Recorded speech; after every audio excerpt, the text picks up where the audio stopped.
We're here at Briar College in Briar, Virginia, with Phil Stone, the new president of Briar College. Thank you so much for joining us today, Phil. It's a pleasure to be here. Welcome to Briar. It's beautiful here.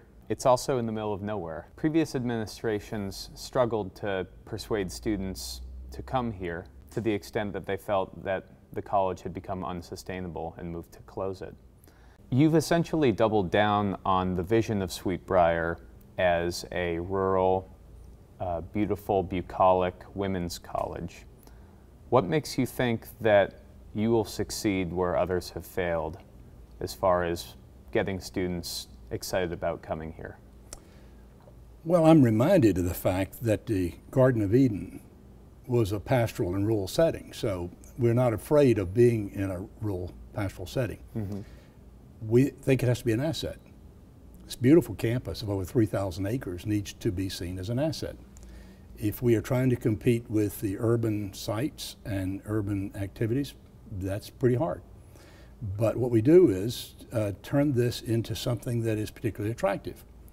The horse riding program, for example, the trails, the walks, the beauty, the fact that it is an environmental lab for students and faculty.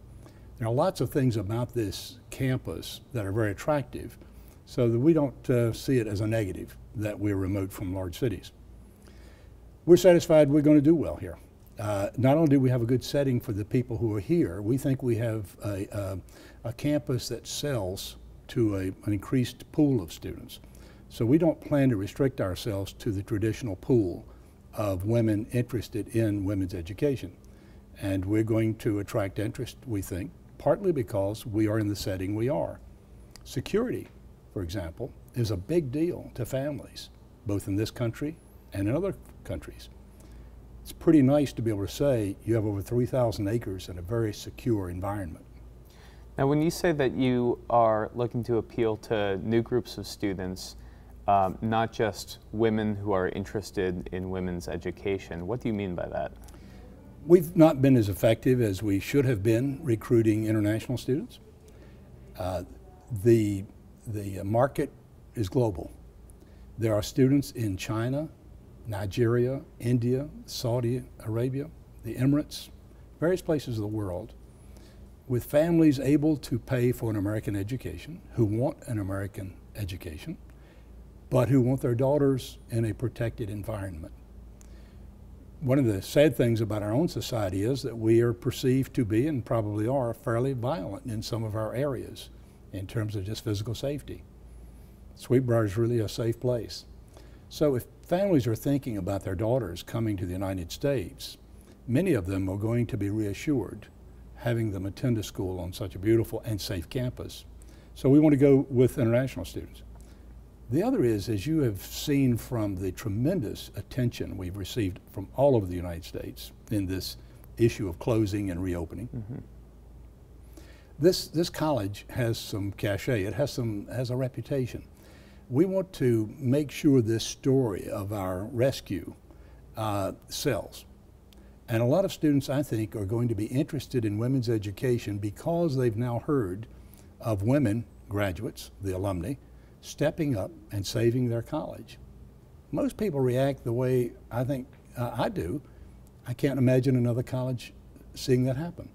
We see other colleges go down and there's a sad song and sense of anguish, but none of these rescue efforts. That's pretty rare. And the way it was done here was particularly heroic.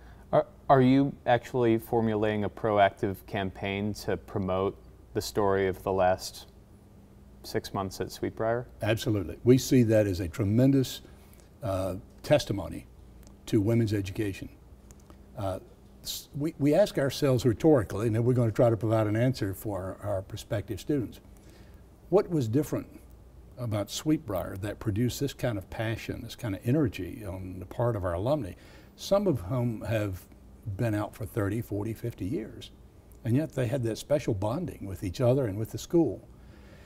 If that is unusual, and I really think it is, we ask ourselves, did something happen here at Briar to produce that energy and that devotion and that bonding? And we think that is also the case.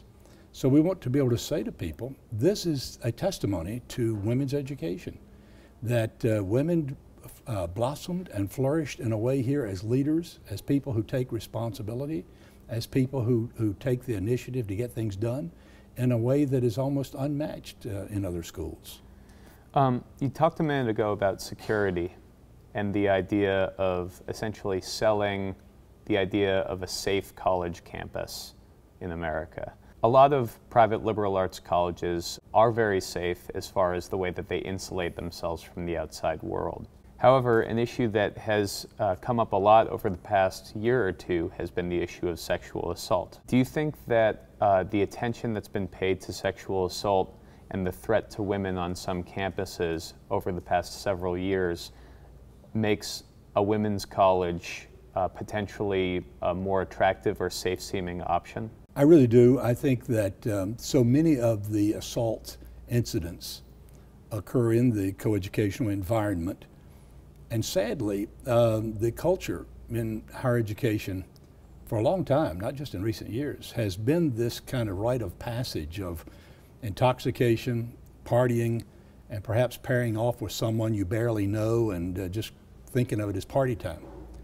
So that young women often either were not aware they were being assaulted because of anything from the date rape pill to intoxication, to embarrassed to come forward, or thinking that was part of the culture and they must not get it very well if they opposed it.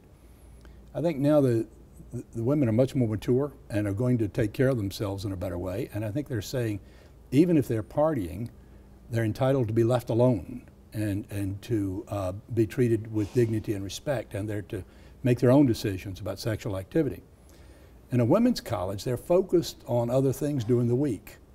And one of the things that I think is really nice about women's education is that women who mature more quickly than those of us who are male at adolescent age really want to be grown up more quickly. And they're not as into partying during the week as I think a lot of us were as guys.